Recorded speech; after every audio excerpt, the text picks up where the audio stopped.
নমস্কার, Shivshakti জ্যোতিষালয় YouTube channel ও Facebook পেজের আরেকটি নতুন এপিসোডে সকলকে আবারও স্বাগত জানাই। তো আজকে হাজির হয়েছি আপনাদের সকল প্রশ্ন নিয়ে। যারা আপনারা কমেন্ট সেকশানে প্রশ্ন দিয়েছিলেন যে আপনাদের যে সমস্ত সমস্যা রয়েছে, যার উত্তর আপনারা চান এবং তার প্রতিকার চান, সে সমস্ত প্রশ্ন আপনারা সাবমিট করেছিলেন। তো সেই প্রশ্নের উত্তর নিয়ে আমি আমার যোগ্যতা অনুসারে অবশ্যই কিন্তু তার জবাব দেওয়ার চেষ্টা করব। তো আগামী সপ্তাহের জন্য যে সমস্ত প্রশ্ন সেগুলো কিন্তু আপনারা সাবমিট করা শুরু করে দিন।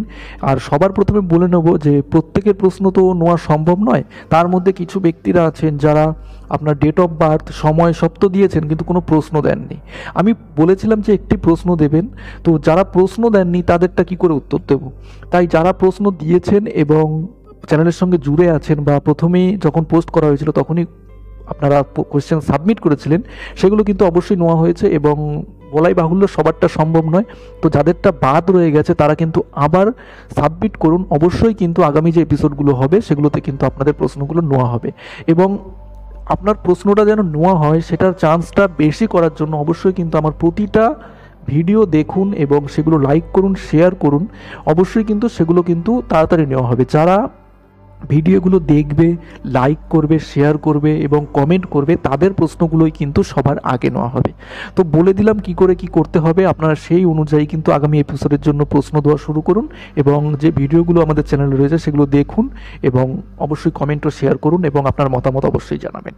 তো সবার প্রথম যার চার্টটা আমরা নিচ্ছি সেটা হচ্ছে দীপঙ্কর রয়, ডেট অফ বার্থ 29/7/1997, টাইম বলেছেন 5:40 PM, প্লেস নদিয়া।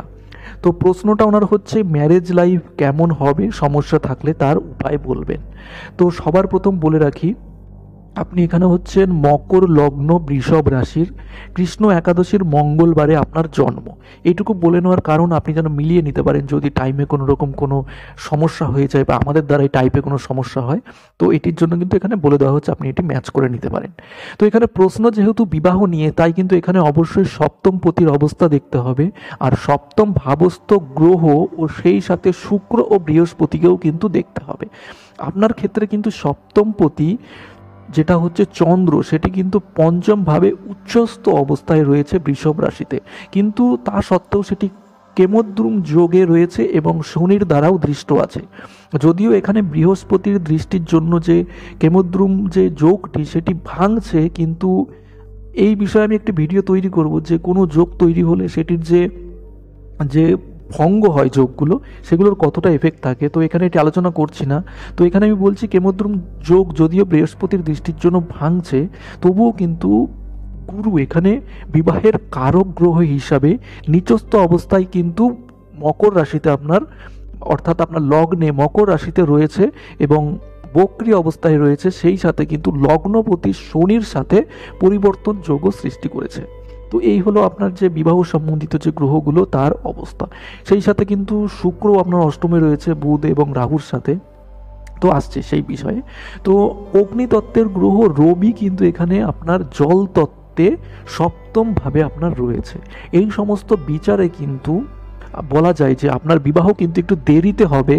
প্রেমের সম্পর্ক কিন্তু বিয়েতে পরিবর্তন হতে পারে, কিন্তু তাতে কিন্তু অনেকটা সময় ও সমস্যার সম্মুখীন আপনাকে হতে হবে।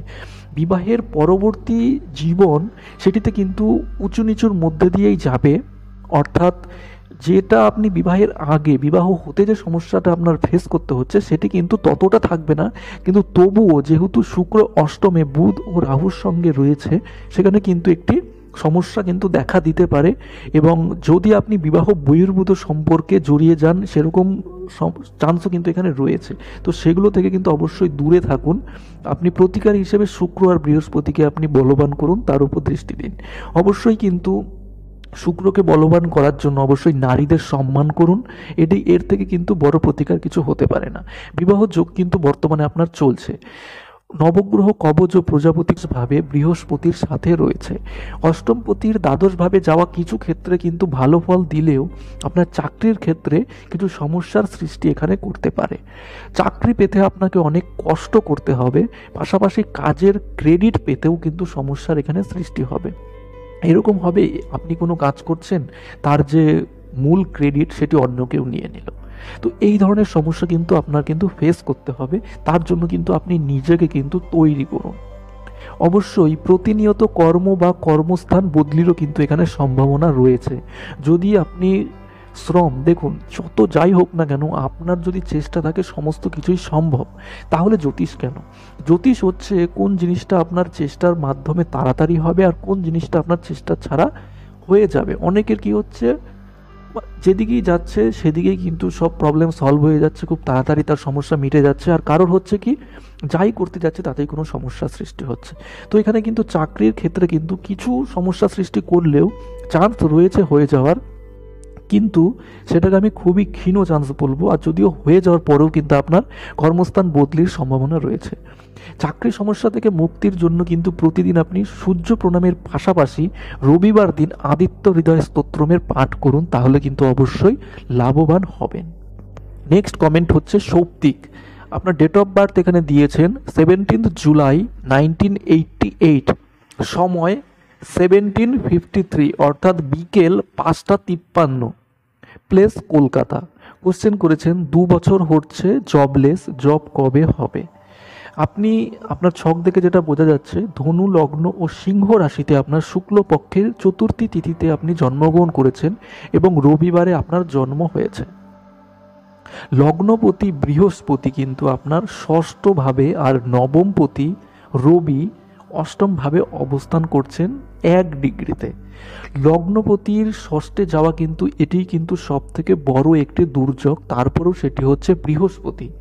এটি কিন্তু খুবই খারাপ একটি যোগের মধ্যে অন্যতম। এই অবস্থায় কিন্তু জাতকের সারা জীবনের চিন্তার মধ্যে দিয়ে কাটাতে হয়, কোনো না কোনো চিন্তা কিন্তু মনে লেগেই থাকে। তারপর রবি হচ্ছে নবমপতি, অষ্টমভাবে গোচর করছে, এটিও কিন্তু খুব খারাপ যোগের মধ্যে একটি হচ্ছে। তারপরেও সেটি কিন্তু 1 ডিগ্রিতে, অর্থাৎ তার কোনো বলাবলো কিন্তু দেখা যাচ্ছে না। আপনি বর্তমানে চন্দ্রের মহাদশায় আছেন, তো এই সময় আপনার ভালো কোনো জবের সম্ভাবনা দেখা দিচ্ছে না। 2025-এর পর থেকে কিন্তু কিছুটা সম্ভাবনা রয়েছে, সেই সময় যদি আপনি চেষ্টা করেন তবে কিন্তু অবশ্যই কিছু ফল আপনি পেতে পারেন। প্রতিকার হিসেবে বলবো অবশ্যই কিন্তু রবিকে বলবান করুন, বৃহস্পতিকেও বলবানের কিন্তু এখানে করার প্রয়োজন আছে। বৃহস্পতি রবি কোনোটার রত্নই আমি এখানে আপনাকে পড়তে বলতে পারবো না, কারণ দুটোই কিন্তু এখানে একটি ষষ্ঠে একটি অষ্টমে চলে যাচ্ছে।